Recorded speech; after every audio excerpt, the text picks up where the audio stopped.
안녕하십니까. 쿠키 건강 플러스 건강사회 만들기 토론회입니다.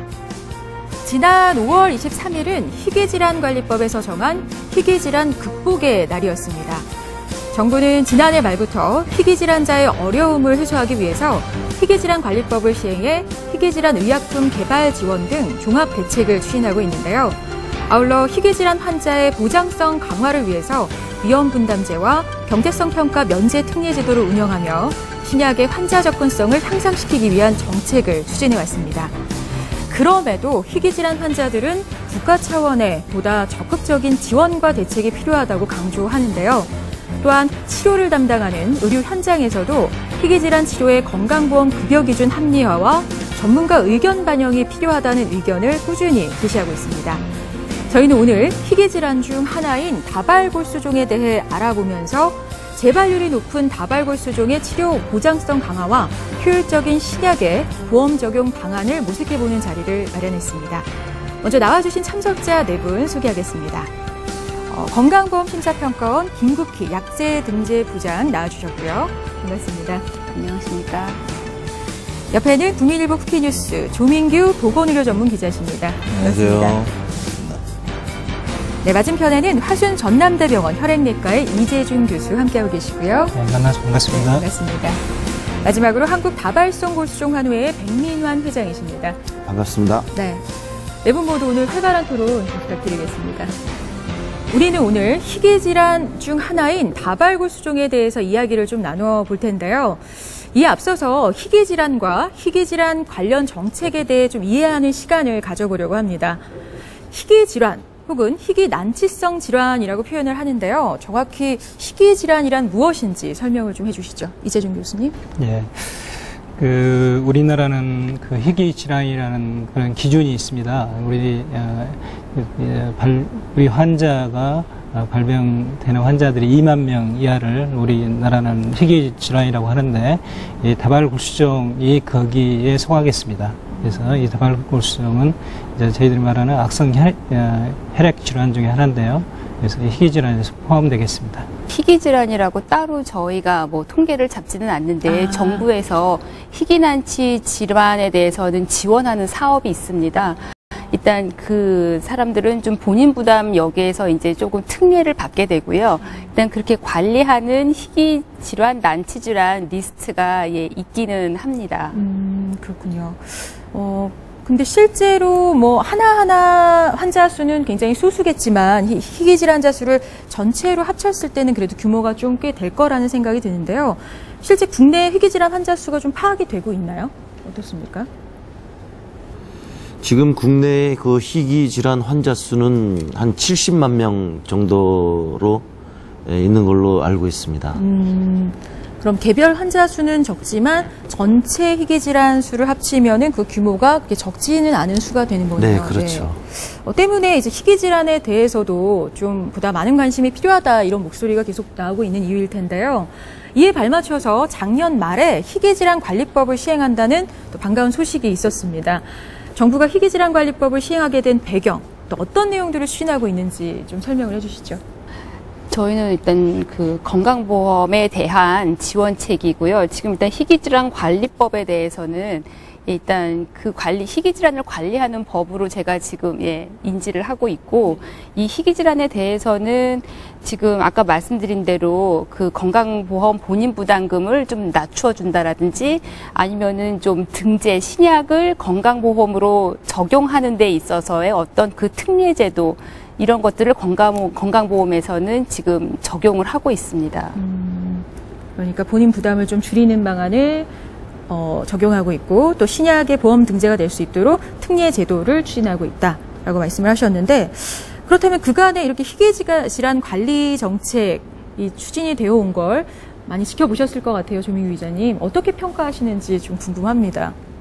좀 우선 정부의 희귀질환 정책 중 하나가 임상시험 빨리 땡겨주고, 약제에 대해서는, 그리고 이제 위험 분담제 같은 이제 제도를 통해서 약제가 급여가 빨리 될 수 있도록 해주는 제도들이 있었는데, 사실상 좀 현실적으로 다가오기는 좀 아쉬운 점이 있었고, 그래서 이제 새 정부에 대해서 희귀질환 관리법이 나오면서 기대감이 좀 높아지고 있는 상황입니다, 지금. 그렇다면 의료계 입장은 어떨까요? 그간에 진행되어 온 희귀질환 관리 정책 어떻게 평가하고 계시는지 궁금합니다. 이제 그 희귀질환에 대한 대부분 우리가 들려오는 약제들이 고가의 약제이지 않습니까? 그러다 보니까 상당히 좀 어려운 점이 있었죠. 그래서 우리 지금 아까 말씀드린 하신 기자님 말씀하신 것처럼 뭐 경제성 평가를 한다든가 위험 분담제를 통해서 좀 빨리 들어온 것은 사실입니다. 그러나 이제 저희 또 의료계 입장에서는 이제 우리나라는 크게 두 가지 관점이 있어요. 우리 그 약제 등재부장님도 오셨는데 약이라는 것은 어떤 국내에 허가가 나고 승인이 나는 그런 과정이 있고 그 후에 이제 보험급여가 등재가 돼야 되거든요. 그래서 우리가 원하는 것은 1차적으로는 이제 허가가 되고 승인이 나는 것이 들어오는 순서가 되겠습니다만은 이제 우리 환자들이 보편적으로 이용이 가능하기 위해서는 빨리 급여가 돼야 되는 부분이 있습니다. 그래서 그 시기 허가부터 약제 보험 급여까지 그 시간이 빨리빨리 진행을 해야 하는 그런 것들이 저희들한테는 가장 큰 의료진의 입장에서는 숙제죠. 그것이 저희가 그래서 정부나 제약업계에 협상을 할 때 그걸 좀 시간을 좀 당겨주라는 것이 저희가 부탁드리고자 하는 것입니다. 그러니까 정부가 추진해온 그러니까 희귀질환 환자의 보장성 강화를 위해서 추진해온 뭐 위험 분담제나 경제성 평가 면제, 뭐 특례제도 이런 것들에 대해서 기본적으로는 긍정적으로 평가를 하고 계시지만 아무래도 이 신약이 좀 급여권으로 들어오는 그 시기가 좀 빨리 좀 앞당겨졌으면 하는 아쉬움을 나타내고 계신 것 같아요. 자, 근데 지난 5월 23일은 희귀질환관리법에서 정한 제1회 희귀질환 극복의 날이었습니다. 희귀질환 극복의 날을 통해서 뭐 희귀질환에 대한 인식도 좀 높아질 것 같고요. 또 정부의 노력도 어느 정도 엿보이고 여러모로 긍정적으로 평가를 하고 있는데 그런데 여전히 희귀질환자들의 고충은 참 크기만 하다 뭐 이런 얘기도 들려오고 있거든요. 백민환 회장님 어떤 점이 그런 건가요? 실질적으로 그 환자들한테 절실로 필요한 거는 그 치료제 급여가 제일 절실적으로 필요하고 또 이번에 그 희귀질환 관리법을 통해서 정부에서도 환자들에 대한 그 치료 옵션이 좀 확대될 수 있도록 정부의 그 추가적인 지원이 꼭 필요하다 그렇게 생각을 하고 또 금년에 와서 제일 마음에 와닿는 말이 저희 그 헌법 36조 3항입니다. 그 내용은 모든 국민은 보건에 관하여 국가의 보호를 받는다. 이 말이 굉장히 제 가슴에 많이 다가오고 있습니다.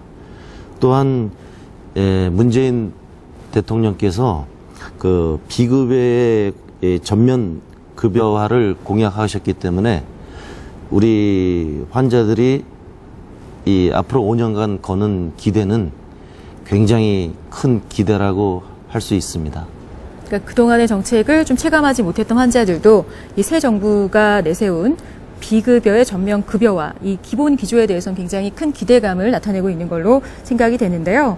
이 새 정부의 의료보건 정책 기조와 그럼 더불어서 희귀질환 관련 정책 혹은 공약 같은 게 혹시 있었는지 조민 기자님. 네, 우선 뭐 아까 말씀드린 것처럼 희귀질환에 대한 정부의 의지는 막 보여주고 있고요. 문재인 대통령이 이제 공약사항에 보면은 보편적 보장성 확대 그리고 비급여의 전면 급여와 말씀하신 것처럼 그리고 이제 재난적 의료비에 대해서 또 이제 개선해 나가겠다고 했고 그리고 이제 신약 글로벌화를 위해서 이제 약가 이 부분은 뭐 제약사 쪽이지만 이런 부분을 공약을 하셨는데 이제 이 부분을 또 세부적으로 들어가면은 좀 약간 해석의 여지가 많습니다. 보편적 보장성 확대는 사실상 지난 정부에서 4대 중증 질환에 치우쳐 있다 보니까 이번에는 이제 다른 질환에 대해서 그동안 보장 못 받았던 질환에 확대할 가능성이 좀 있어 보이고요. 그리고 비급여의 전면 급여화 같은 경우도 사실상 이제 이쪽 의료계에서 종사하시는 분들은 알겠지만 불가능한 공약이거든요, 사실상.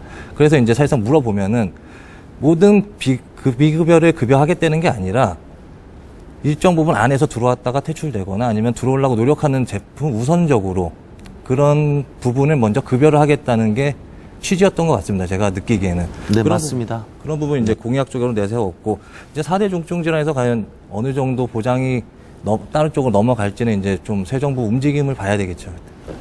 그렇군요. 그러면 이런 희귀질환 관련 이런 변화에서 좀 기대할 수 있는 부분은 뭘까요? 기대할 수 있는 건 어쨌든 간에 지금은 의료비가 가장 중점적이기 때문에 희귀질환의 가장 어려운 부분은 찾기가 어렵다는 겁니다, 환자를. 질환 자체가 희귀하기 네네. 때문에 의료진도 사실상 발견하기도 어렵고 그런 부분도 이제 발견됐을 때 지원은 아마 적극적으로 나서지 않을까. 메디컬 푸어가 이미 이슈화가 됐기 때문에 의료비 때문에 경제적 생계 곤란이 더 이상 안 생기게 하는 거는 이번 정부에서 아마 관심을 둘 것 같습니다. 그렇군요. 실제 정부에서는 뭐 특별히 어떤 논의나 움직임이 있나요, 부장님?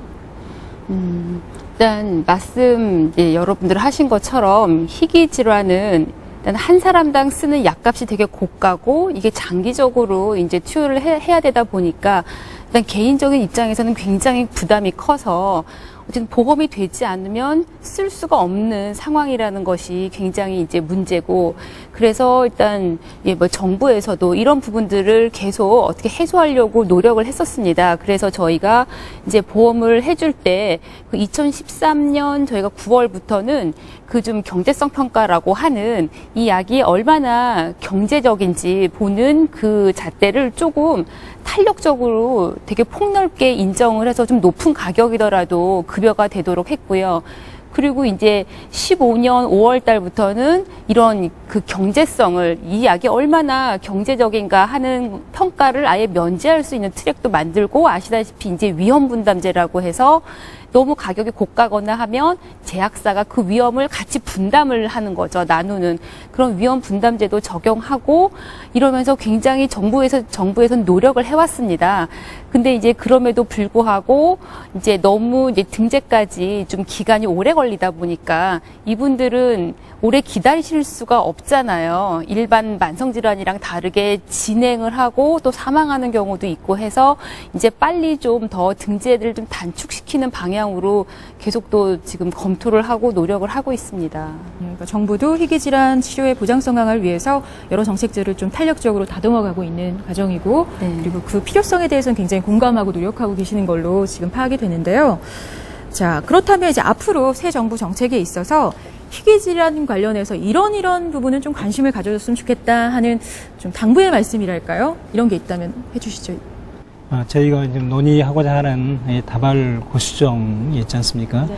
사실 그 범주 내에는 희귀질환 범주 내에 들어가죠. 우리나라 전체 발생률이 우리 환자가 지금 8,000명 정도 있단 말이죠. 그러니까 2만 명 이하니까 그 범주에 있지만은 실제적으로 우리나라에서 림프종 다음으로 두 번째로 흔한 혈액암이 되겠습니다.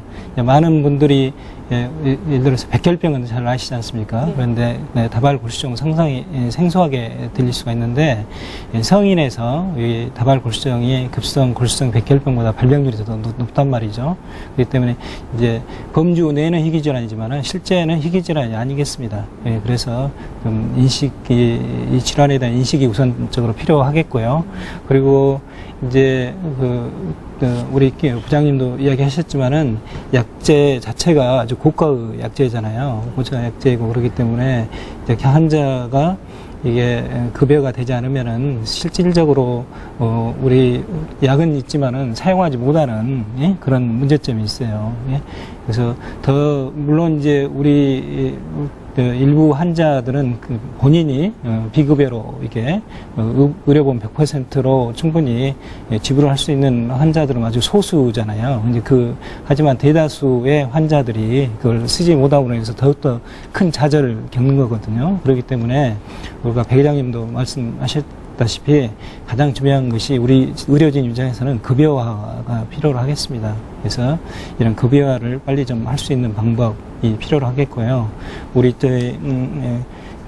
김 부장님이 말씀하셨는데 경제성 평가가 면제되는 물론 면제되는 질환이 있습니다. 아주 희귀한 질환, 그런 질환이거나 다른 대체 약제가 없는 이 약제 아니면 안 되는 그런 것들은 경제성 평가가 면제가 되죠. 그러나 이제 저희들이 흔히 사용하고자 하는 신약, 그거는 다 경제성 평가의 대상이 되겠습니다. 그래서 이런저런 이유로 인해서 이게 이제 허가부터 해가지고 급여까지 기간이 계속 이렇게 늦어지다 보면은 그 사이에 그걸 꼭 쓸 수밖에 없는 환자들이 많은 어려움을 겪는 거죠. 그 환자들은 자기 생명과 직관되기 때문에 다른 어떤 질환보다도 더 절박한 심정인 것 같습니다. 예.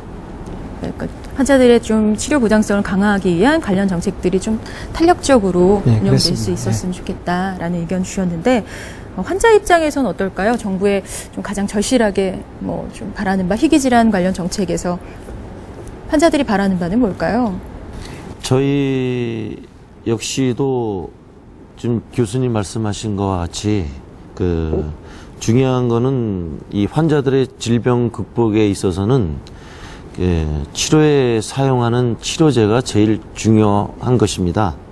그래서 그 실질적으로 그 환자들이 피부로 느낄 수 있게끔 실질적인 그 제도 개선을 해서 그 어떤 신약이 나오거나 하면 보험 급여가 하루빨리 이루어져서 그 적시에 부담 없이 환자들이 뭐 복용을 하거나 주사를 맞을 수 있도록 하는 그 희귀질환 치료 관련 제도 개선이 꼭 필요하다고 생각합니다. 네, 그러니까 환자들 역시 이제 희귀질환을 치료함에 있어서 가장 필요한 치료를 가장 필요한 시기에 잘 받을 수 있도록 관련 제도가 잘 정비가 됐으면 좋겠다. 네, 그렇습니다. 의견 주셨는데요. 자, 뭐 지금까지 희귀질환과 희귀질환 정책에 대해서 좀 알아봤습니다. 지금부터는 좀 본 논의에 들어가 보려고 하는데요. 우리는 오늘 희귀질환 중에 하나인 다발골수종에 대해서 좀 자세히 알아보고 다발골수종 치료제와 신약의 보장성 강화를 위한 방안을 함께 토론해 보려고 합니다. 자, 우선 다발골수종 앞서 뭐 간단히 설명을 해주셨지만 이름 자체가 좀 어렵습니다. 혈액암의 하나로 알고 있긴 한데 정확히 어떤 질환인가요, 교수님? 예. 오늘은 그래도 많은 패널분들이 다발골수종이라는 용어로 지금 통일해서 부르고 있으시는데 네. 과거에는 우리가 다발성 골수종으로 이렇게 불렀습니다. 다발성 골수종. 그래서 인터넷 같은 찾아보시면은 아마 다발성 골수종이라는 용어가 더 흔하게 나올 수 있겠습니다. 네네. 그러니까 우리나라 성자라는 표기가 일본식 표기라 해서 지금은 통일로 해서 다발골수종이라는 용어로 사용하겠습니다. 네. 그래서 다발 골수종은 이 골수에서 우리 비정상적인 다발골수종 세포가 증식을 해서 여러 가지 증상을 가져오는 질환이 되겠습니다. 그래서 뭐 고칼슘 혈증을 가져온다든가 심부전, 그리고 빈혈, 골병변, 그리고 면역 저하로 인한 감염 등이 흔히 발병하는 그런 질환이 되겠습니다. 그렇군요. 근데 원인은 어떤가요? 네. 알 수 없나요? 다발골수종에 대한 원인은 대부분 잘 알려져 있지 않습니다. 알려지지 않지만은 우리가 환경적인 요인이 좀 크겠습니다. 그래서 유기용매나 우리가 흔히 주위에 있는 뭐 제초제나 뭐 살충제 그런 것도 다 관련이 있고요. 그리고 뭐 농업을 하는 직업이나 또 나무 다루는 직업, 그리고 이제 과거에 이제 크게 입증된 것은 뭐 2차 세계대전 시에 원자폭탄에 노출된 사람, 이제 우리나라는 그러진 않지만요. 그리고 방사선에 오랫동안 노출된 사람, 그런 사람들에서 발병률이 높은 걸로 알려져 있지만은 일반적으로는 대다수 사람들은 원인을 잘 모른다고 생각하시면 되겠습니다. 일반적으로는 정확한 원인이 밝혀져 있지는 않다. 근데 희귀질환으로 분류가 되는데요. 국내 다발골수종 환자 수는 얼마나 될까요? 네, 국내 다발골수종 환자는 8,000명 정도로 저희들이 알고 있습니다. 그래서 그 발병률은 인구 10만 명당 한 2.5명 정도로 발병을 하고요. 그래서 우리나라는 1년에 한 1,400명 정도 발병을 하는 걸로 알려져 있습니다. 그래서 우리나라에서는 환자분의 평균 발병 연령은 한 67세로 알려져 있습니다.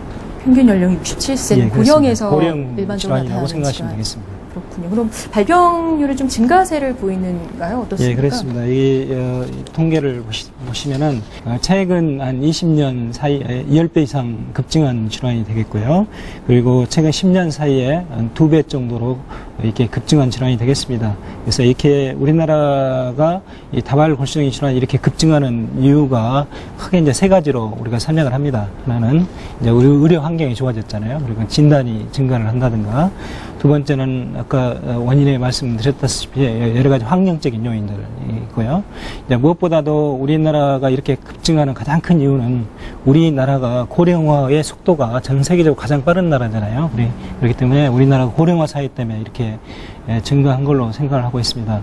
이제 그런 관점에서 보면은 앞으로도 우리나라 고령화가 계속 진행이 될 건데 그렇게 생각하면은 다발골수종이 점점점 더 증가할 수도 있다는 것 예측을 할 수 있겠습니다. 네, 그러니까 희귀질환임에도 굉장히 증가 추세를 보이고 있다는 말씀이신데, 다발골수종 인구 10만 명 중에 한 2.5명 정도가 발생할 정도로 이제 희귀하게 발생하는 질환이고요. 전체 암의 한 1% 미만 정도를 차지하는 일명 희귀암, 희귀혈액암이라고 불리는데요. 혈액암이기 때문에 수술적 치료는 어려울 것 같고, 치료 방법은 어떻게 될까요, 교수님? 예, 우리 다발골수종에 대해서 좀 이해를 해야 되겠습니다. 근데 이걸 이해를 해야 왜 우리가 이 토론을 하는지 그게 나올 건데요. 이 다발골수종이 이제 증상이 없는 다발골수종 같은 게 치료를 안 합니다. 안 하는데 이제 대부분 환자들이 오면 증상이 있어서 오는 거죠. 그래서 증상이 있는 다발골수종 같은 경우는 1차 치료를 하면은 아주 치료가 잘 돼요. 환자분들이 대부분 또 잘 되는데, 문제는 이제 또 시간이 감에 따라 상당수의 환자가 병을 진행을 하고, 또 시간이 또 2차 치료를 하면은 치료가 또 잘 되죠. 일부 이제 잘 되고, 또 시간이 가면은 또 재발을 하고, 이런 것들을 반복하는 질환이 되겠습니다. 그렇기 때문에 여러 약제들이 지금 필요로 하는 거죠. 예. 다발골수종 환자가 이렇게 진단이 되어 오면은 이제 1차 치료를 하는 거죠. 그래서 다발골수종이나 같은 혈액암은 다른 고형암과 다른 그런 측면이 있습니다. 치료에 있어서.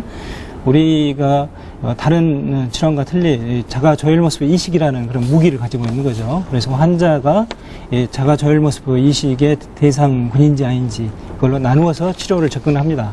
그래서 환자가 우리나라는 이제 보험 기준이 65세로 되어 있어요. 그래서 65세 미만의 환자이면서 몸 상태가 괜찮은 환자들은 1차 치료를 하고, 그 후에 이제 고용량 항암 항요법 및 자가 조혈모습 이식을 시행을 하겠습니다. 그 후에는 이제 공고요법이나 유지요법을 하기도 하고요. 그리고 이런 자가 조혈모습 이식이 불가능한 그런 환자들은 우리 1차 요법 치료제를 하고, 이제 이런 환자들이 재발을 했을 때 우리가 구제요법을 시행을 하겠습니다. 그것이 다발골수종의 이제 치료법이 되겠습니다. 그렇군요. 그러니까 자가 조혈모세포 이식을 할 수 있느냐 못하느냐, 가능 불가능으로 좀 나눠서 치료를 하게 되고, 그리고 기본 항암제를 통해서 치료를 진행을 한다 말씀을 하셨는데, 근데 아무래도 앞서 치료의 어려움은 반복되는 재발 때문에 좀 어렵다라고 하셨어요. 실제 재발률이 어느 정도 되는지 데이터가 있을까요? 재발률이? 지금 이제 환우의 입장에서 말씀드리면, 네네. 거의 재발이 되는 경우를 99.99% 재발이 된다. 이렇게 말씀드릴 수 있겠습니다. 거의 모든 환자가 대부분의 환자가 겪는 고통이라고 할 수 있겠네요, 재발이. 우리 다발성 골수종이라는 이 혈액암은 꼭 재발을 하는 그런 혈액암입니다. 그래서 꼭 재발을 하고 있습니다. 그럼 재발 후에는 예후가 아무래도 좀 좋지 않겠네요. 예, 좋지가 않고 교수님도 계시지만은 완치가 되지 않는 병이죠. 완치란 없다. 네. 그렇군요. 근데 또 앞서 교수님이 말씀해 주셨지만 발병 연령 자체가 굉장히 고령이라고 했어요. 한 67세가 평균 연령이라고 하셨는데, 67세. 그러다 보면 또 치료비 부담이 어쩔 수 없이 좀 클 수밖에 없을 거고요. 환자들의 치료비 부담 어느 정도인지 실제 사례를 좀 말씀해 주실 수 있을까요? 백민환 의장님. 예. 그 금액을 말씀드리기 이전에 이 다발성 골수종은 이 고령의 환자들이 나타나는 병이기 때문에 그 환자 본인보다는 그 환자의 가족들이 치료비를 부담을 하고 있습니다. 그러다 보니까 그 환자 본인이 신약도 있고, 또 신약이라는 것이 최근에 나온 약이 신약이고, 그 전에 나온 약에서 1차, 2차, 3차 그렇게 치료제로 나오겠지만, 그런 경우에 있어서는 이 적극적인 치료 방법을 찾기보다는 당장 부담이 적은 그런 치료법을 선택하는 경우가 있고요. 그다음에 두 번째는 아까 말씀드린 바와 같이 환자들이 고령화 되다 보니까 이제 자식들이 다시 말해서 생활비를 부담을 하다가 또 두 번째 이제 치료비까지 떠안는 그런 경우가 되는 겁니다.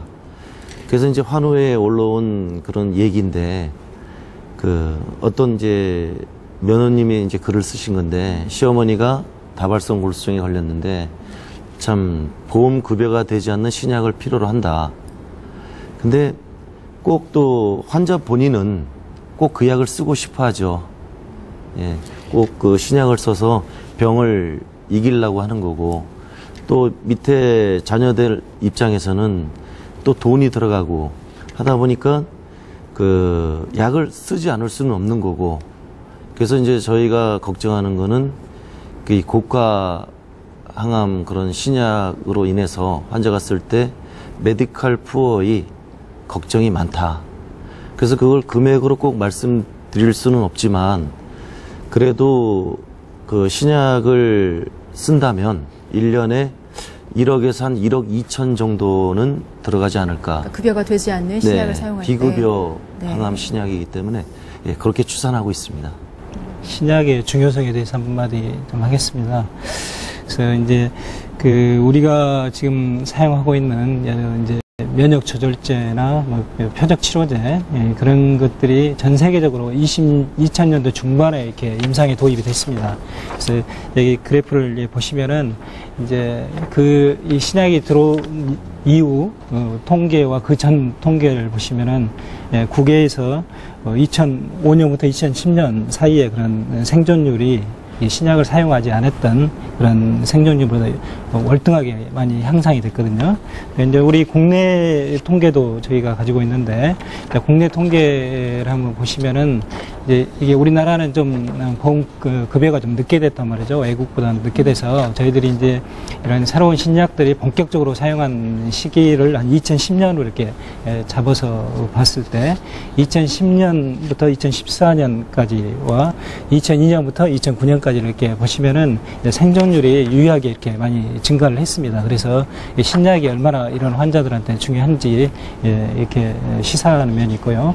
이 2000년도 중반에 들어왔던 이런 신약들은 이제 지금은 신약이 아니죠. 저희가 논의하고자 하는 것은 이제 이 후속으로 지금 들어오는 그런 약제들이 이렇게 도입됨으로 인해서 훨씬 더 환자들의 생존율이 많이 향상을 가져올 수가 있죠. 그렇군요. 그러니까 생존 기간을 굉장히 유의미하게 높여주는 그런 효과 좋은 신약들이 속속 나오고 있지만 실제적으로는 경제적인 부담 때문에 사용하지 못하는 그런 안타까운 사연들을 또 백민환 회장님께서 말씀을 해주셨는데 참 안타깝죠. 암 때문에 육체적으로도 힘든데 경제적인 부담까지, 그러니까 이중고를 겪고 있는 환자들이 많은 것 같습니다. 네, 사실 재발이 거듭되는 질환이라면 전체적인 치료비도 계속 증가하겠지만 이런 부분이 또 다양한 사회적 비용 손실까지 좀 더해주지 않나라는 생각이 드는데 조 기자님 어떻습니까? 만나본 환자들 중에 이런 고충을 좀 토로하는 환자 있었나요? 우선 희귀질환 환자분들을 자주 뵙지 못하지만 종종 만나 뵈면은 차라리 암이 더 낫다고 말씀하세요.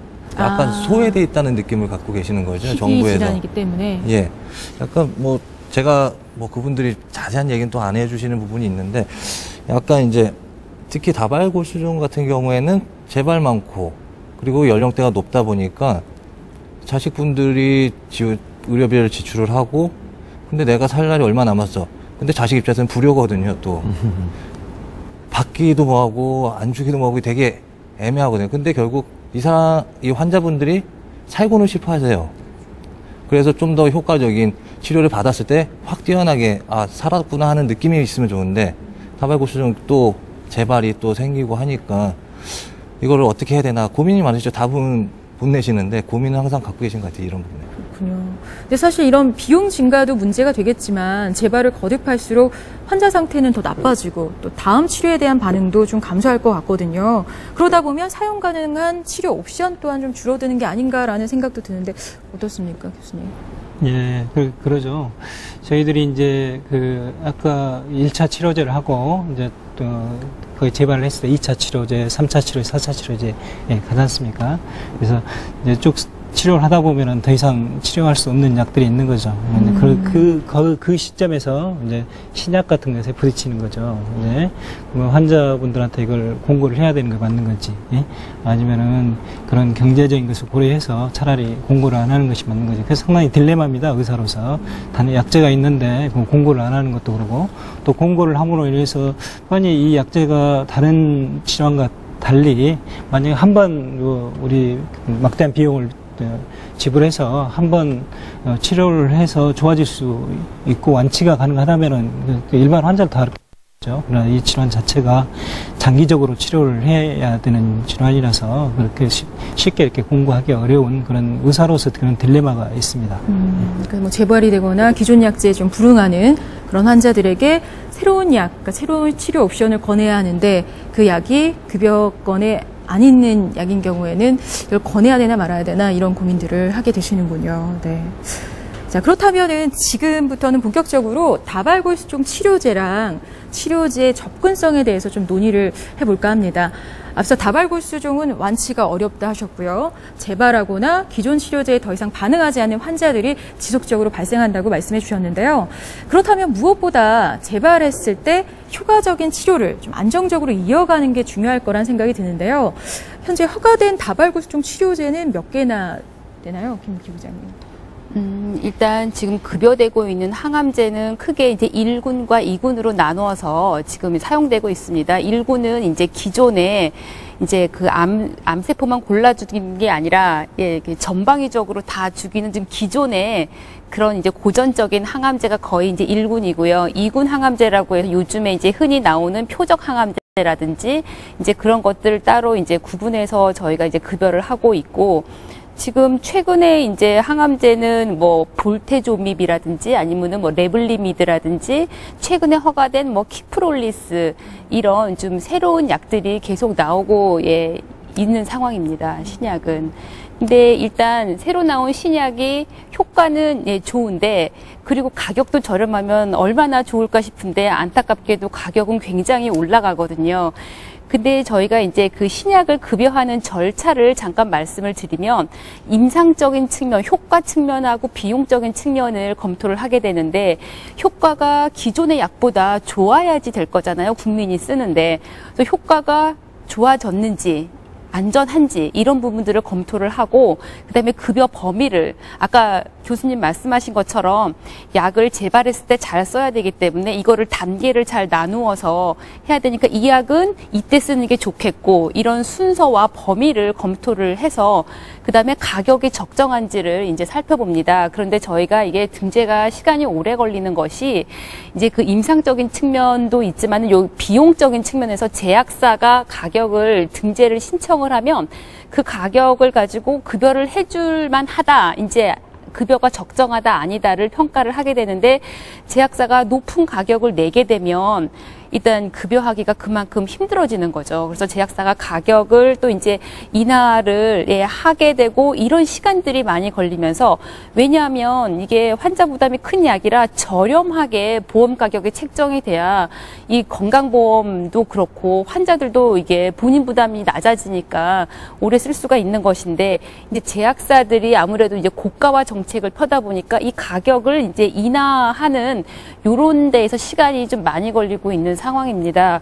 지금 저희 그 항암제가 2016년도에 한 1조 1,000억 정도 되거든요. 지금 이제 급여 지급된 비용이. 근데 이게 전체 그 약품비에서 한 7% 정도? 이 정도를 차지하는 걸로 알고 있는데, 이 비율이 최근에 이 항암제가 차지하는 비중이 굉장히 높아지고 있습니다. 고가화되다 보니까.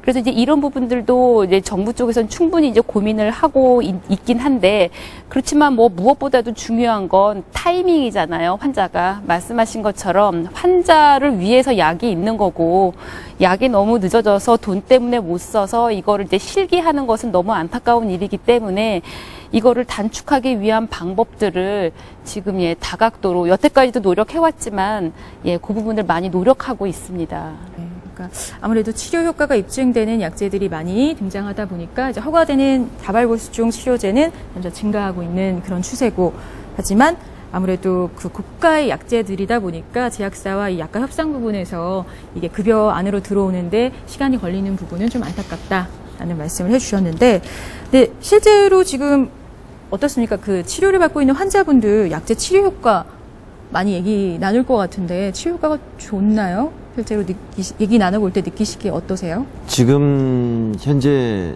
치료 효과도 굉장히 중요한 이슈고, 또 치료 효과가 없다는 거는 다시 말해서 이제 재발을 한다는 얘기인데요. 지금 이제 환자들이 안고 있는 제일 큰 문제는 그 재발을 했을 때 과연 어떤 약을 써야 되는가, 또 그 약이 보험 급여가 되는가 안 되는가, 그게 제일 큰 어려움입니다. 그래서 환우회에 이제 그런 질문들을 많이 해요. 내가 이번에 재발을 했는데 이 약을 썼습니다. 근데 몇 년 후에 내가 재발을 하면 어떻게 해야 됩니까? 그때 저희가 굉장히 난감하고 희망적인 말씀을 해드려야 되는데, 결국에 가서는 그 약제에 대한 가격, 그런 것 때문에 말씀을 못 드리고 그냥 희망적인 말씀을 드리는 경우가 있고, 그다음에 이제 두 번째는 지금 우리 다발성 골수종에 있어서는 이제 1차 치료제, 2차 치료제, 3차 치료제로 나눠서 약이 급여가 되고 있는데, 지금 우리 1차로 이제 벨케이드, 2차로 레블리미드, 3차로 포말리스트를 쓰고 있는데, 실질적으로 외국의 경우를 한번 제가 이 공부를 좀 해봤는데요. 그 미국하고 뭐 독일, 이태리, 스페인, 일본, 호주 같은 곳에서는 그 레블리미드를 1차 치료제로 쓰고 있습니다. 1차 치료제로 쓰고 있고, 또 미국의 그 종합암 네트워크인 그 NCCN에서도 실질적으로 그 새로 진단받은 뭐 다발성 골수종 환자나 또 이식 여부에 관계없이 1차 치료제로서 벨케이드하고 뭐 레블리미드 이렇게 선택을 할 수 있게끔 하고 있습니다. 그래서 하고 있는데, 실질적으로 그 1차 치료에 있어서 그 환자 혜택을 좀 넓히기 위해서는 그 이제 의사 선생님하고 전문가죠. 그 다음에 환자하고 이렇게 상의를 해서 그 다양한 옵션이 이제 2개 중에 하나니까, 옵션 중에 그 적절한 약제를 판단을 해서 그 환자한테 이 권유할 수 있는, 그게 좋겠습니다. 왜냐하면 한 가지는 주사약이고 한 가지는 이제 구강, 이제 입으로 물러서 이제 먹고 할 수 있는데, 환자의 특성이나 그다음에 몸의 상태 여러 곳에 따라서 주사를 맞는 걸 또 두려워하는 사람도 있고, 또 먹는 걸 좋아하는 사람도 있고, 또 어떤 분은 주사 맞는 걸 또 좋아하는 분도 있습니다. 그래서 이제 그런 경우에 그걸 한번 봤고요. 그다음에 이제 두 번째 경우에 있어서는 아까 이제 제가 그 슬픈 현실이 그 재발했을 때 어떤 약을 쓰면 되느냐, 그걸 이제 말씀드렸는데, 그 비급여 상태의 약제가 있는데 굉장히 아주 훌륭한 약입니다. 약이 그 무진행 생존 기간 PFS도 굉장히 넓고 한데 급여가 되지 않고 있어요. 그래서 희망의 메시지만 전하고 싶지만 또 그럴 수도 없는 입장이고, 지금 현재 우리 이제 신약이 키프롤리스라고 이제 신약이 새로 나왔습니다. 거기에 지금 무진행 생존 기간이 26.3개월이에요. 그러면 굉장히 이 오랜 기간 동안 환자들이 치료를 받으면서 생명을 더 유지할 수 있는데 현재 급여가 되지 않고 있어서, 마찬가지로 환자들이 많이 질문을 하는데 어떻게 희망적인 얘기만 하고 곧 될 겁니다. 또 많은 우리 상급병원이 우리나라에서 43개 상급병원이 있는 걸로 알고 있는데, 거기 혈액종양내과 의사 선생님들께서도 신약에 대한 입증성을 다 아셔서 이렇게 환자들한테 권유를 하고 싶지만 급여가 되지 않기 때문에 쓰지 못하고 있는 그런 현실에 굉장히 가슴 아프게 생각하고 있습니다. 그러니까 실제로는 뭐 무진행 생존기간, 그러니까 생존기간을 많이 연장시키는 굉장히 효과 좋은 약제가 많이 나오고 있다는 점에서는 굉장히 반가운 일일 거란 생각이 들고요. 또 환자 입장에서는 자기의 상황에 맞는 적절한 치료를 해야 하기 때문에 치료 옵션이 다양하면 더 좋은 거고, 그래서 신약이 등장할수록 굉장히 반가운 마음이 들 것 같은데, 하지만 또 꼭 그렇지는 않다고 합니다. 왜냐하면 보험급여 혜택이 치료 옵션과 또 순서를 결정하는 어떤 기준이 되다 보니까 그런 것 같거든요. 현재 다발골수정 치료제 급여 현황은 어떤지 좀 먼저 살펴보고 싶습니다. 김 부장님. 어떤가요? 다발골수정 치료제 급여 어느 정도까지 이루어지고 있는지. 예, 지금 일단 말씀하신 이제 키프롤리스라는 약이 이제 식약처 허가가 됐고, 저희가 이제 그 약은 지금 이제 평가 중에 있습니다. 이제 물론 말씀하신 PFS라고 그래서 그 이제 암이 진행하지 않고 이제 멈춰서 유지되는 이제 그 기간을 말씀하시는 거고, 효과는 지금 기존 약보다 이제 많이 좋은 걸로 나타나서 6배, 7배 이상. 아, 그래요? 네네. 일단 그 부분은 저희가 검토를 지금 진행하고 있고요. 근데 일단은 신청을 하고 허가가 나면 일단 환자들이 비급여로 쓸 수는 있고, 근데 등재하기까지는 어쨌든 어쩔 수 없이 이 부분이 길건 짧건 간에 등재하기까지는 비급여로 쓸 수밖에 없거든요. 근데 이제 이때 쓰이는 의료비에 대해서는 이제 재난적 의료비라고 해서 정부에서는 일부 지원을 해주고는 있습니다. 근데 그것이 이제 소득에 따라서 조금 이제 소득이 이제 미미한 좀 낮은 분들에게 이제 혜택이 가는 거다 보니까 일부에게만 이게 이제 혜택이 가는 건데, 이제 뭐 차기 정부에서 좀 이런 재난적 의료비를 조금 더 확대하겠다는 그런 방침도 일단 있는 걸로 알고 있어서, 일단 그런 부분도 조금 또 저희도 기대를 지금 좀 해보고 있고요. 그리고 이제 급여 범위에 대해서도 기존에는 뭐 2차에만 인정됐던 것이 어떤 임상적인 근거가 쌓이고 그러면 이걸 1차까지 확대하고, 또 이제 그 반응 평가하는 것도 조금 이제 또 확대를 하기도 했었거든요. 그래서 다발골수종 약제에 대해서는 신약의 등재도 등재지만 허가 범위에 대해서도 계속 확대를 해왔고, 지금도 또 검토 중에 있는 걸로 알고 있습니다. 그래서 그런 것들이 이제 빨리 더 진행될 수 있도록 저희도 노력을 더 하겠습니다. 제가 말씀드려야 될 것을 두 분이 다 하시는데, 제가 우리 다발골수정 영역에서 우리나라의 급여를 한번 좀 가져왔습니다. 그래서 우리나라가 실제적으로 잘 사는 나라잖아요. 이미 선진국에 도달했고 GDP로 따지면 전 세계적으로 11위에 속하는 아주 잘 사는 나라인데, 우리가 비교하는 이제 가이드라인이 박민환 회장님이 말씀하신 NCCN 가이드라인이거든요. NCCN 가이드라인과 우리나라 급여 기준을 하나씩 한번 좀 비교를 해보겠습니다. 그래서 이것은 이제 우리 1차 치료제에 대한 우리나라와 NCCN 가이드라인이거든요.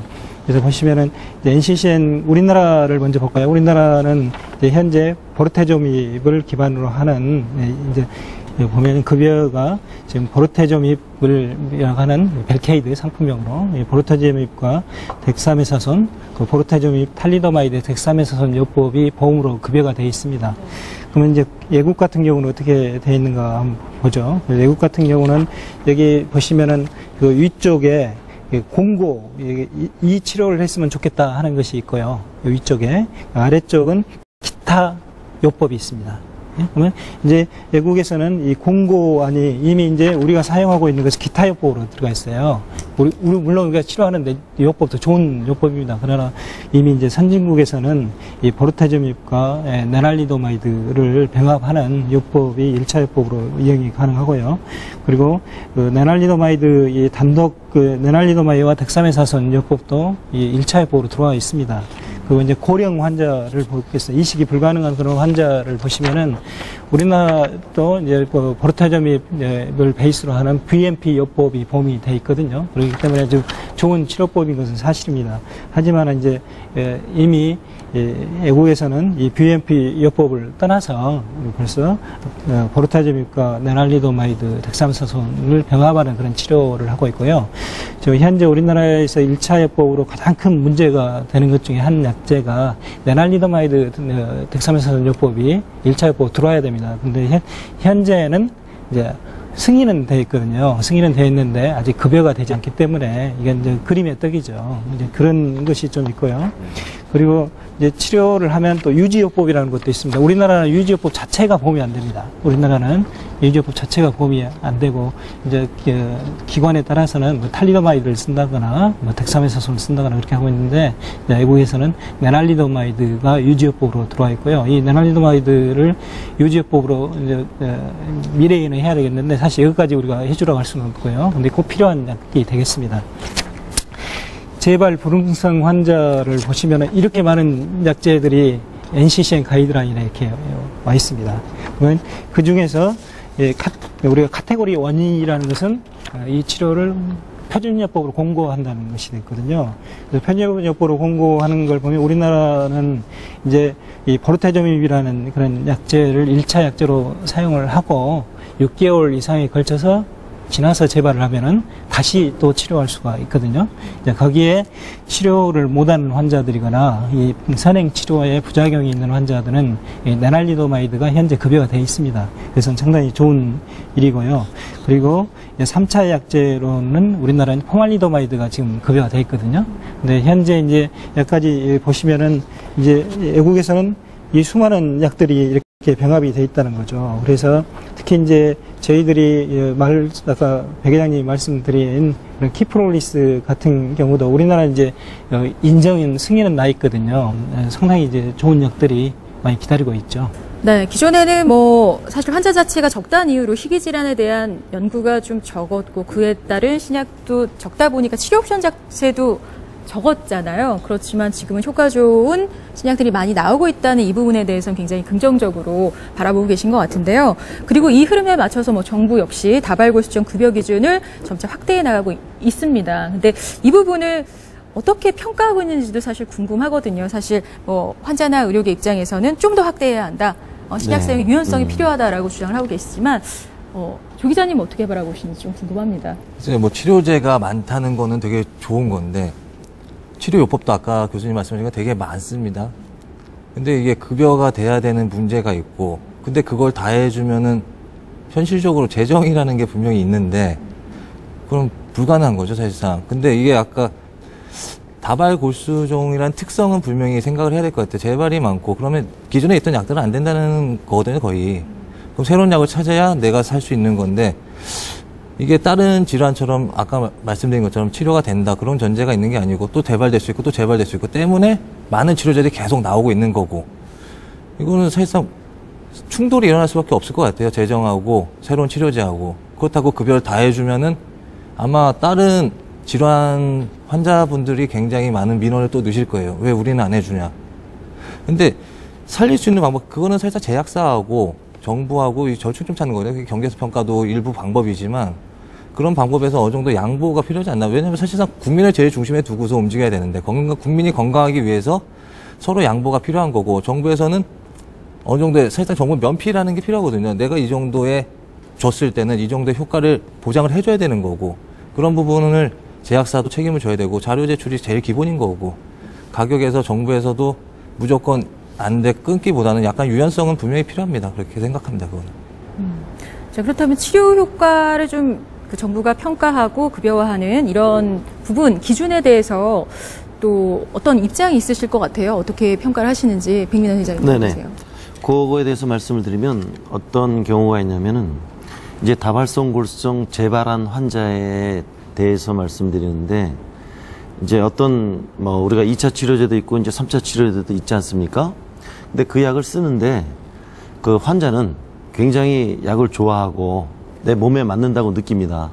근데 지금 그 평가하는 기준이 있어요.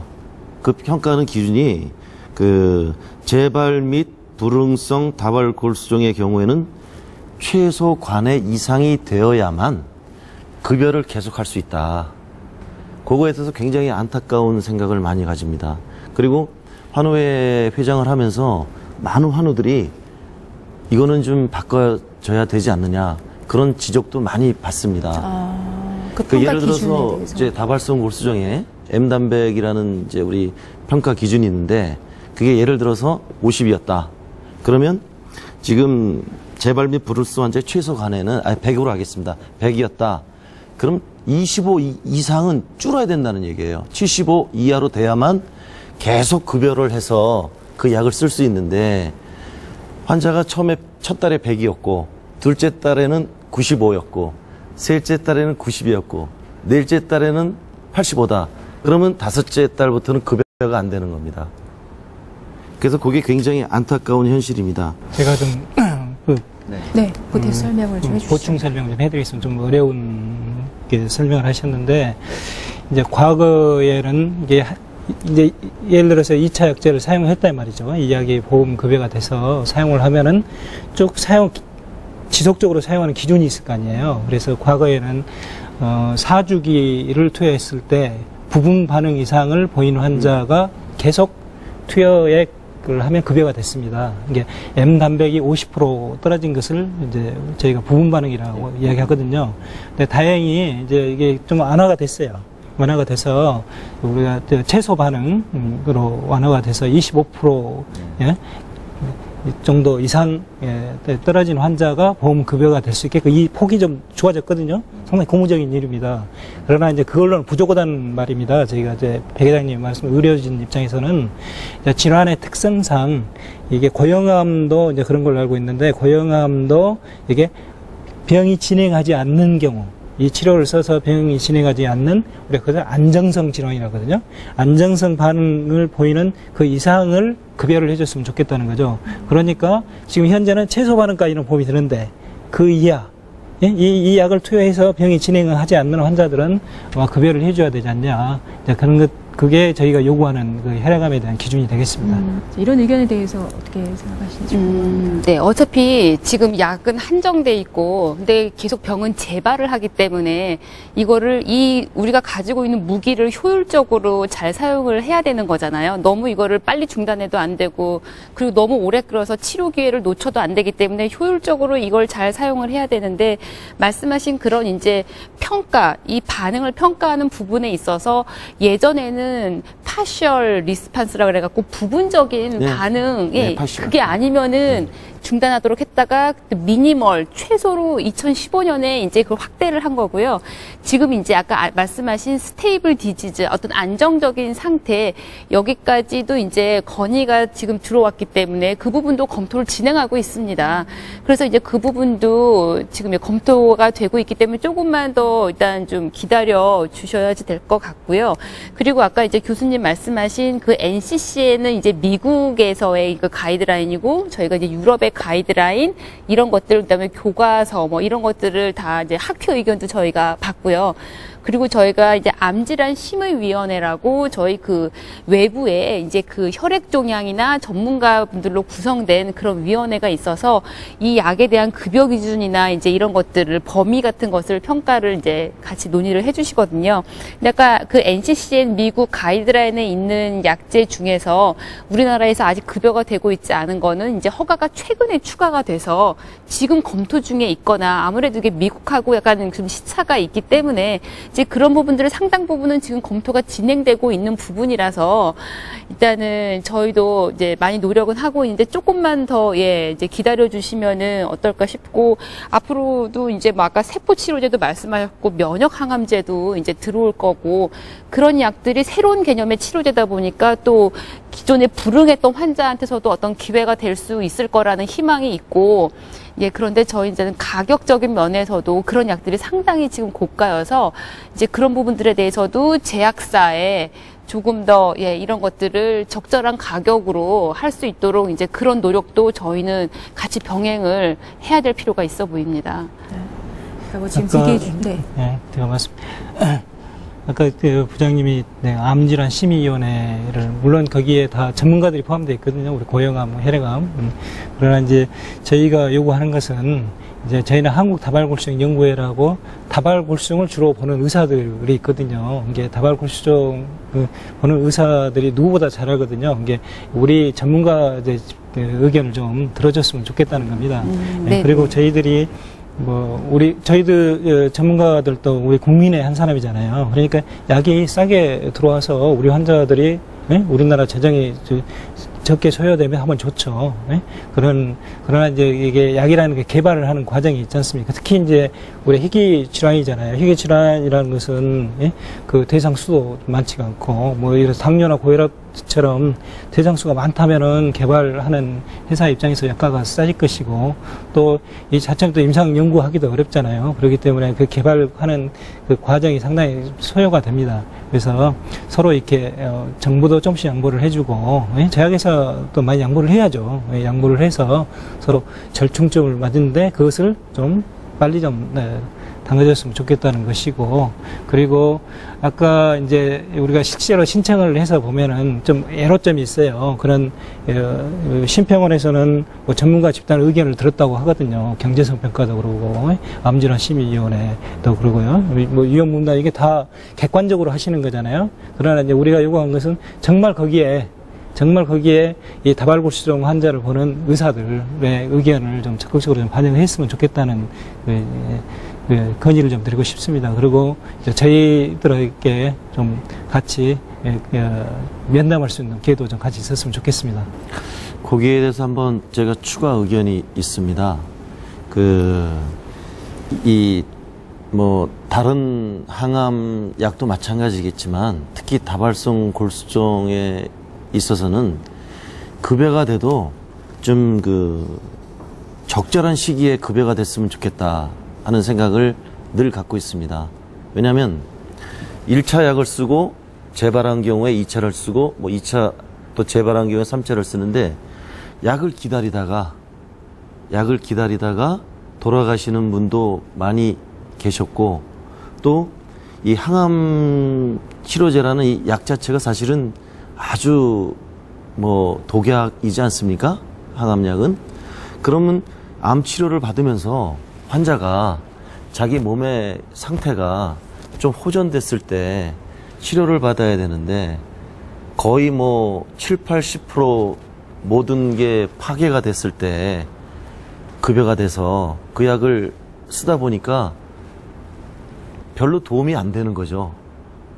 그래서 참 꼭 필요한 시기에 진짜 환자들한테 급여가 되면 좋은데 돌아가신 다음에 급여가 되는 경우도 있었고요. 이미 몸이 이제 90% 정도 약기운이나 부작용 등에 의해서 힘든 상태에서 급여가 됐을 때 그분이 그 약을 드셨을 때 효과 없이 또 돌아가시는 것도 봤습니다. 그래서 좀 적정한 시기에 급여가 되고 또 교수님 말씀하신 것처럼 학회 또 전문가 의견 하실 적에 일선에 계신 다발골수증 의사 선생님들, 교수님들을 같이 좀 모셔서 얘기도 들어보시면 일선 병원 현장에서 환자들하고 맞닥뜨리는 제일 정확한 분들 아니시겠습니까? 그렇게 해서 우리나라가 이 보건이 발전을 했으면 좋겠습니다. 네, 그러니까 가장 효과 좋은 치료제들이 많이 나오고 있는데 그런 치료약들을 가장 적기에 이 보험이 적용돼서 좀 환자 접근성을 높이고 사용할 수 있고 또 치료할 수 있도록 됐으면 좋겠다라고 말씀을 해주셨고요. 여러 치료 옵션이 확대되는 가운데 그 중에서도 키프롤리스라는 약제가 굉장히 효과가 좋고 환자들 사이에서도 요구도가 높다고 하셨어요. 실제로 어떻게 치료하는 건지 효과나 안전성 부분에서 어떻습니까, 이 약제가? 교수님 말씀. 키프롤리스 이제 상품명이죠. 키프롤리스고 약품명으로는 우리 카필점이라는 약이 되겠습니다. 그래서 저희가 기존에 사용했던 보르테조미 벨케이드라는 상품명으로 사용한 그런 약제를 개선한 약이라고 생각하시면 되는데요. 벨케이드의 부작용인 신경병증이 많이 오잖아요. 그걸 좀 줄인 약이고 또한 또 약제의 효과를 강화시킨 약이라고 생각하시면 되겠습니다. 그래서 근래 이제 대규모의 삼상 연구가 2개가 이게 발표가 됐습니다. 그래서 이게 우리 키프롤리스와 네랄리도마이드 덱사메사손을 병합한 요법과 네랄리도마이드 덱사메사손을 병합한 요법, 네랄리도마이드 덱사메사손이 지금 2차 약제로 사용하잖아요. 그 약제를 비교한 연구가 아스파이어 연구라고 하는데, 아까 백민환 회장님이 말씀하셨다시피 우리 무진행 생존율을 한 우리 8개월 이상 이렇게 길게 해놓은 약이 되겠습니다. 지금까지 2차 약제 중에 이제 이렇게 무진행 생존율이 이 요법이 KRD 요법이 26개월 정도 되거든요. 20개월 이상 넘어간 그런 요법이 별로 없겠습니다. 그 또 다른 이제 요법으로는 엔데바 연구라는 게 있는데, 우리 키프롤리스와 덱사메사손을 기존에 있는 약제 보르테즈밀, 벨케이드, 덱사메사손과 비교한 연구 이렇게 되겠습니다. 비교한 연구면은 이 무진행 생존율이 무려 2배 정도로 향상시킨 그런 약이 되겠습니다. 그래서 이런 약제들이 그 기존의 약보다도 유의하게 뭐 부작용이 없이 새로 치료법이 나왔기 때문에 이제 그게 지금 현재 아주 핫토픽으로 오르고 있는 약제가 되겠죠. 예. 무진행 생존 기간도 유의미하게 늘렸고, 또 기존 치료제에서 나타나던 그 신경학적 병증 이상 반응도 좀 많이 줄였고, 그 안전성 면에서도 굉장히 좋은 약제라고 평가가 되는 것 같은데, 네, 말씀하신 대로 키프롤리스, 레날리도마이드, 덱사메타손 이렇게 세 가지 약제를 같이 쓰는 건가요? 네, 그렇습니다.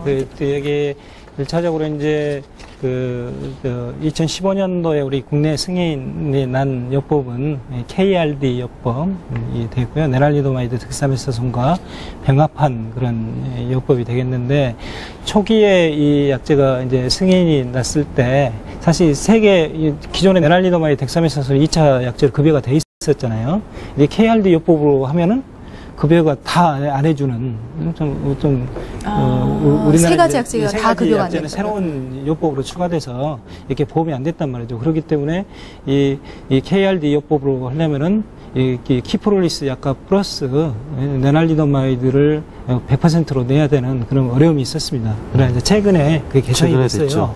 개선이 돼서 RD 요법은 보험 급여를 해줬거든요. 해서 훨씬 더 좋아졌는데, 그렇다고 해서 이 키프롤리스를 지금 사용하는 데 있어서 한 주기에 환자 비용이 한 250만 원에서 300만 원 정도 내야 되는 그런 문제가 있습니다. 그래서 그것이 빨리 그 제도권 내로 들어와서 급여가 돼야 되는 그런 문제점이 있겠습니다. 오늘 토론회에 잘 나온 것 같습니다. 이 방송을 보는 우리 필요한 다발성 대답이 환자들이 나온 건가요? 굉장히 희망적인 마음을 갖겠습니다. 네. 감사합니다. 좀 긍정적으로 검토를 해주신다고 네. 해서 네. 굉장히 좀 긍정적으로 또 바라볼 수 있을 것 같은데, 네. 근데 사실은 이 경제성 평가 자체가 좀 거의 어렵다라는 얘기들도 있었거든요. 이 KRD 요법을 경제성으로 평가를 할 때 이런 지적이 있는 이유는 뭔가요, 조 기자님? 그러니까 사실상 병이 치료가 쉬우면은 단일 약으로 치료가 가능하겠죠. 이게 3제 요법은 3가지 병용을 한다는 건데, 그만큼 재발이나 뭐 이제 여러 가지 질환들을 다 각각 치료해야 되니까 약 3개나 투여하는 거고, 근데 이제 3가지 약을 투여하다 보니 다 급여를 해주면은 좋겠으나 이거 좀 어렵죠. 그래서 경제평가라는 걸 하는데, 결국은 약가가 중심에 있는 거고, 이게 효용성이, 가격 대비 효용성이 있냐 없냐거든요. 그러니까 기존에 3제 요법이 또 있었고, 이거가 그 이상 뛰어난 효과가 있는데, 과연 그 비용 들어가는 급여를 해주는 만큼 이상의 효과를 보이느냐는 이제 자료 제출을 이제 받고 긍정적으로 검토하신다고 했으니까 계속 검토를 하실 거라고 생각을 하고요. 이게 지금 이런 과정에서 이제 저희가 급여 기준 삼는 이제 경제성 평가에서 아이서 값이라는 게 또 있는데, 그런 부분에서 이제 환자들 쪽이나 이제 제약사 쪽에서는 좀 높여달라는 요구가 있죠. 이게 긍정적으로 작용하려면 어느 기준이 좀 수용이 가능해야 되는데, 약을 이제 제출한 제약사 쪽에서는 너무 타이트하다. 근데 이 정도로 해줘야 가격 경쟁성이 평가가 가능하다는 게 이제 또 심평원 입장이고, 그런데도 충돌이 일어나 보니까 급여에서는 좀 많은 검토가 이루어지는 상황인 것 같습니다. 그런 문제 때문에. 근데 실제로 이렇게 경제성 평가 어려운 신약들을 위해서 다른 통로가 있지 않습니까? 일단 경제성 평가에 대해서 조금만 말씀을 드리면, 일단 효과가 이만큼 개선이 됐는데 비용이 기존 약제보다 이만큼을 더 달라고 하면 그것이 적절한가? 왜냐하면 효과는 개선되는데 가격이 더 싸면 좋겠지만 그렇지가 않잖아요, 신약이. 그러면 우리가 효과를 예를 들어서 한 1년을 더 이렇게 생존하게 하는데 이게 치료비가 1억이 더 든다고 하면 이거를 우리가 급여로 해서 수용할 수 있을 것인가. 이제 이런 것이 이제 그 아이서라고 하는 경제성 평가의 개념이거든요. 그러니까 그 기존에 이 신약이 안 들어왔을 때 기존에 쓰고 있던 약이 있는 거고 이 약과 비교해서 효과의 차이, 이 약과 비교해서 그다음에 비용의 차이. 그래서 효과의 차이가 분모고 비용의 차이가 분자거든요. 그러니까 효과를 요만큼 개선하는데 비용이 이만큼 드는 거에 대해서가 이제 점증적 비용 효과비라고 해서 아이서라는 값으로 나오고 이 아이서라는 값을 이제 보고서는 급여로 수용할 수 있을 것인가를 하나의 이걸 참고적으로 이제 보는 것인데 이제 문제는 이제 이게 또 환자 수가 적다 보니까 제약사 입장에서는 투자비가 적게 드는 것도 아니고 환자 수가 적으니까 하나당 약가를 이제 비싸게 산출할 수밖에 없다고 얘기하지만 또 이제 환자의 부담도 그렇고 재정을 고려했을 때는 어떤 적절한 가격선이어야 되기 때문에 이제 그게 이제 줄다리기 이 적정한 가격을 맞추기 위한 노력 때문에 시간이 많이 걸리는 거거든요. 그래서 근데 문제는 이제 점점 더 가격이 고가가 돼서 그 부분이 아까 이 비율이 되게 커진다는 거 그게 이제 요즘에 이제 또 이제 문제이긴 합니다. 그 점에 있어서는 이제 신약이 OECD나 A7에서는 이미 보험 급여가 이제 되지 않습니까? 몇몇 나라에서. 근데 우리나라에서는 급여가 안 되고 있는 거예요. 경제적 평가 때문에. 그럼 이제 누구나 다 아는 사실이지만 결국은 제약사의 약값 때문에 고가 때문에 안 되는 게 굉장히 환우 입장에서는 안타까운 겁니다. 왜냐하면 환우는 지금 이제 모든 암이 마찬가지지만 그 5%를 부담하면 되는데 제약사에서는 약값을 많이 받으려고 그러고 그다음에 정부에서는 약값을 내리려고 그러고 고래 싸움에 새우등 터진다고 참 환우들만 안타까운 그런 걸 많이 느끼는데 제발 좀 잘 이 원만한 타협 해결이 되셔서 환자들한테 참 신약을 급여화를 시킬 수 있는 게 빨라졌으면 좋겠습니다. 그러니까 경제성 평가 때문에 급여가 안 된다라고 이제 말씀하시는 건 이제 제약사 측에서는 이제 그렇게 이제 많이들 얘기를 이제 하고 있는 거고요. 근데 이게 경제성 평가 때문에 안 된다는 것보다는 결국에는 경제적이냐 그 문제에서 제약사가 제출한 가격이 너무 높아서 수용하기가 곤란하다는 거거든요. 그게 경제성 평가라는 거에 문제가 아니고 가격이 높아서 그 정도 가격으로는 수용하기가 힘드니 내려와라 라는 거기 때문에 그거의 시간인 거고 아까 이제 다른 루트, 이제 다른 방법 이런 거 말씀하신 거가 아까도 말씀드리긴 했는데 저희가 약간 이 효과 차이분의 비용 차이 이게 크면 클수록 비용이 크면 클수록 이게 올라가는 거잖아요. 그렇죠. 이 부분을 저희가 굉장히 많이 탄력적으로 높였습니다. 그러다 보니까 이제 항암제들의 가격이 이제 좀 비싼 것들도 많이 좀 들어오고 있는 거고 또 일부 아주 환자가 너무 소수거나 해서 그런 이제 경제성 평가를 할 수 없는 정말 환자가 너무 적어서 근거가 너무 미비한 것들은 또 저희가 면제하는 제도도 만들었기 때문에 이제 그 항암제의 급여율은 실제로 높아지고 있고 최근에 14년부터는 이런 제도를 적용한 14년부터는 많이 올라가고 있습니다. 그래서 이제 그런 것들을 조금 많이 좀 그런 면들을 많이 봐주셨으면 좋겠고요. 그리고 이제 환자분들이 약이 없으면 차라리 포기를 하겠는데 약이 있는데 돈이 없어서 못 쓰니까 이제 희망 고문이라는 말씀들도 많이 하시고 이제 없으면 모를까 있는데 못 쓰게 된 상황이니까 이제 이런 부분들은 이제 더 머리를 맞대고 더 빨리 등재할 수 있는 방법을 더 모색을 해보겠습니다. 다발골수증은 특수한 질환인 것 같습니다. 그러니까 경제성 평가에 해당되는 그런 희귀 질환이고요. 또 경제성 평가에 배제되는 희귀 질환도 아니라서 희귀 질환임에도 불구하고 경제성 평가를 해야 되는 그런 질환이고 그리고 이제 이미 저희 환자들 입장에서 보면은 이런 약들이 다른 환자들이 이미 투여를 하고 있거든요. 우리나라가 굉장히 좀 임상 연구가 활발하게 이루어진 나라입니다. 특히 국제 임상이 많이 이루어지고 있어서 이런 신약들을 많은 주위의 환자들이 이미 투여를 하고 있는 환자들이 꽤 있습니다. 그렇기 때문에 상대적인 이런 박탈감이 있는 거죠. 저희 의사들도 그러고 이 임상 연구를 하는 환자들은 사용하는데 임상 연구라는 것이 이제 전체 환자 중에 소수 환자들만 하잖아요. 나머지 환자들은 또 하지 못하고 또 우리나라 그 말은 우리나라 의료 수준이 높단 말이죠. 이제 우리나라 의료 수준이 낮아버리면은 문제가 없는데 얼마 우리나라 의료 수준이 높아요? 우리나라 GDP가 11위라고 했는데, 그러나 거기에 걸맞게 이렇게 좀 해주셔야 될 것 같습니다. 그래서 지금 이제 희귀나 이런 항암제에 대해서는 이제 제약사에서도 이제 회사 정책마다 다르긴 한데, 인도적인 차원에서 이제 무상 공급하는 경우도 있고 해서 이제 그런 경우가 이제 무상 공급하는 경우가 있다고 하면 일단은 등재되기까지의 그런 부분들은 또 좀 많이 또 도움이 되는 그런 측면도 있는 것 같은데 그거는 회사의 좀 정책적인 부분인 것 같습니다. 제가 좀 의문이 있는 게 그 아까 이제 경제성 평가나 또 이 제약사의 가격을 말씀하셨는데 외국에서 제약사들이 그 나라에서 보험 급여를 해주는 가격이 분명히 있을 거예요. 그럼 또 우리나라도 있을 거고 그게 굉장히 차등이 있다는 뜻인가요? 부장님? 근데 이제 외국의 가격을 정확히 알 수 있는 방법은 없어서요. 특히나 위험분담제라는 것을 하면서 위험분담제라는 거는 가격이 이제 너무 비싼데 우리가 수용할 수 있는 금액은 이 정도면 요 부분에 대한 재정은 뭔가 제약사가 같이 위험을 분담하는 거다 보니까는 근데 외국에서 고시되는 가격은 이 가격인데 실제로는 요 가격이라는 거죠. 이중 가격을 이제 하는 경우가 많아서 이 외국에 고시되어 있는 가격은 이 가격인데 우리 실제 가격을 모르는 거죠. 그러니까 이 가격만 보고서는 이게 뭐 비싸다 싸다를 알 수 없기 때문에 뭐 제약 업계에서는 굉장히 낮은 가격, 우리나라가 낮은 가격이라고 얘기하지만 그거에 대해서는 확인할 수 있는 방법은 없는 거죠. 다들 그 나라 상황에 맞게 재정과 이제 이런 것들 상황에 맞게 이걸 경제성 평가를 하든지 해서 취할 건 취하고 안 하는 건 안 하는 거지.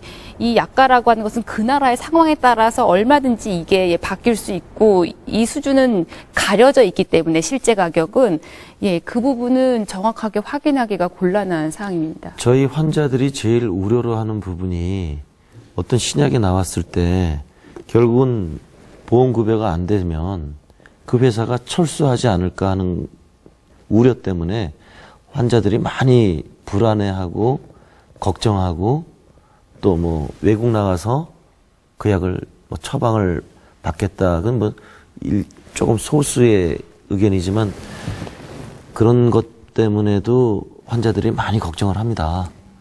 혹시나 이 약을 급여가 안 돼서 뭐 그 나라 뭐 유럽이나 미국으로 철수해버리면 약이 없지 않습니까?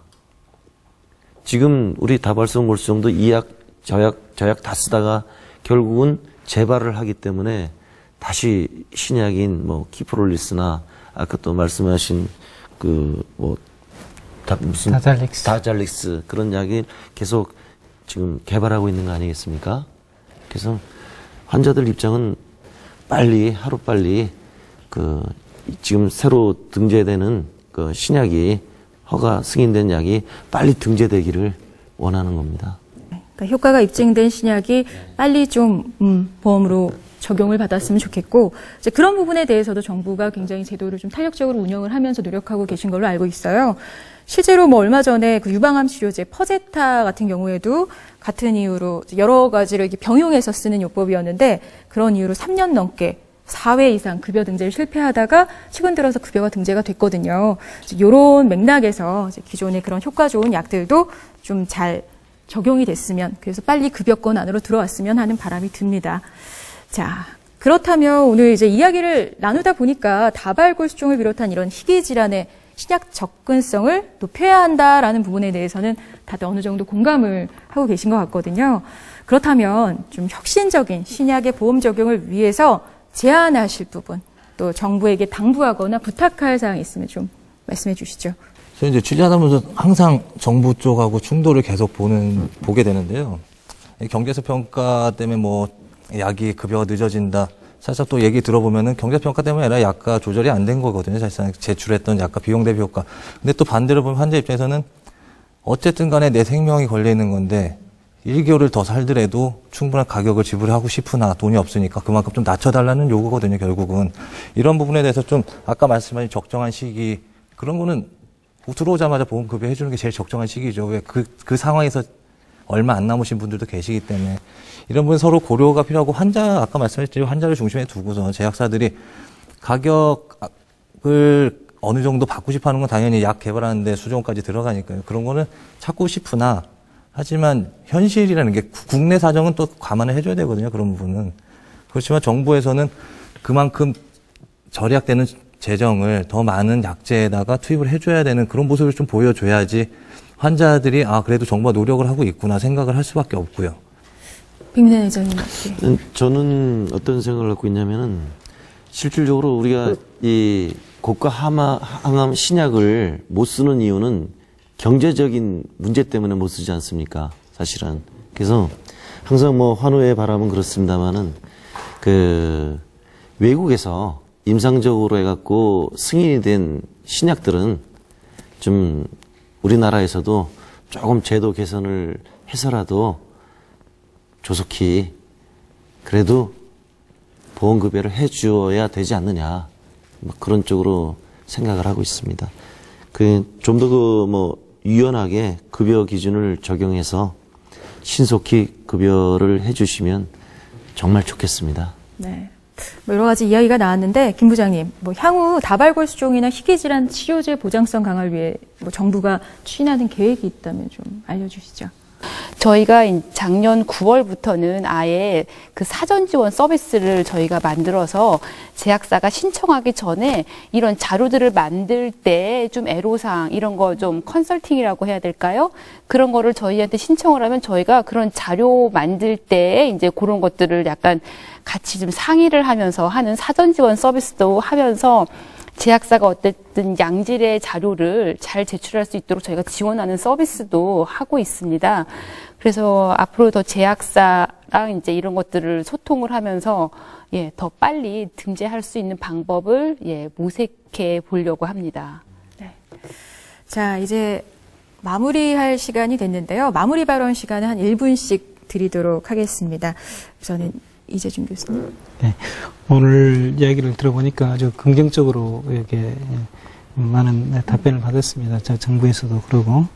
그래서 저희는 특히 두 가지 관점에서 클로징 멘트를 하겠습니다. 우리 환우분들 지금 상당히 어려움을 많이 겪고 있고 환우분과 가족들의 문제죠. 그래서 하지만 현재 수많은 약들이 좋은 약들이 지금 개발되고 있어서 아마 멀지 않아서 장기 생존이 가능할 것으로 생각하고 있습니다.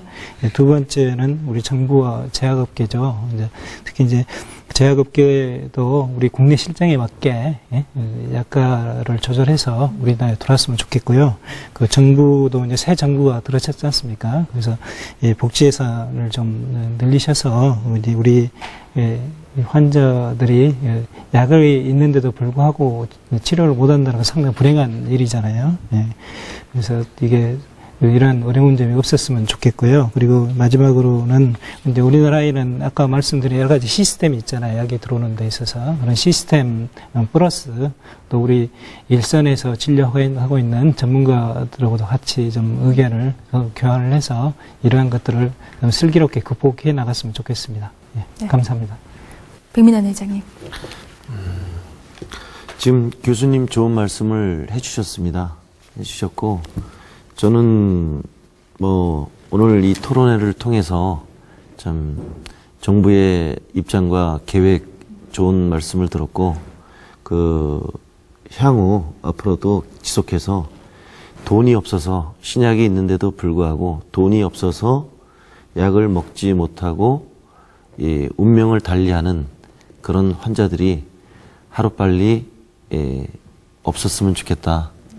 또 아까 말씀드린 내용이지만은 이렇게 허가된 약은 좀 하루빨리 또 보험급여가 됐으면 좋겠다. 그런 생각을 가집니다. 거는 기대가 큽니다. 네. 자, 조민규 기자님.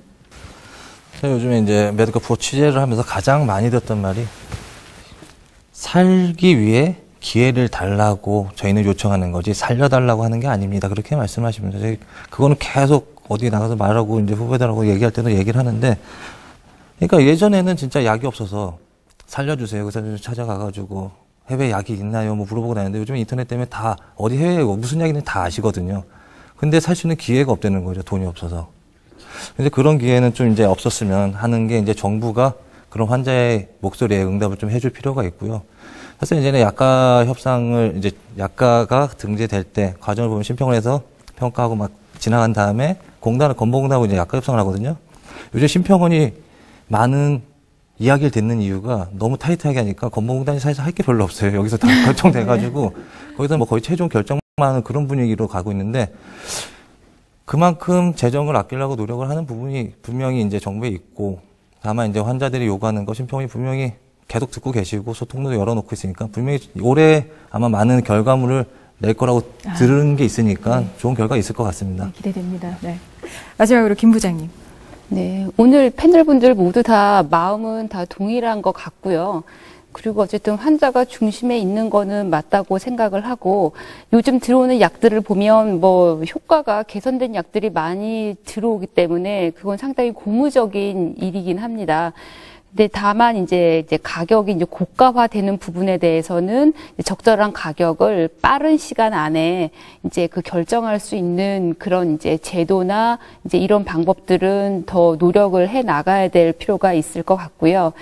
예, 어쨌든 좀 더 국민들이 효과 있고 안전한 약을 저렴한 가격에 빨리 보험 적용받을 수 있도록 어쨌든 계속 모색하고 노력을 하겠습니다. 네, 이런 말씀 잘 들었습니다. 네, 재발률이 높은 희귀질환, 다발골수종의 치료 보장성 강화와 효율적인 신약의 보험 적용 방안에 대해서 함께 이야기를 나눠봤는데요. 희귀질환으로 고통받는 환자들이 가장 적절한 시기에 가장 효과적인 치료제를 사용할 수 있도록 오늘 여러 패널분들이 함께 논의한 이런 내용들이 향후 정부 정책 방향에 좀 긍정적으로 반영될 수 있기를 기대해 보겠습니다. 오늘 토론은 여기서 마치겠습니다. 토론자 여러분, 그리고 함께해 주신 시청자 여러분 고맙습니다.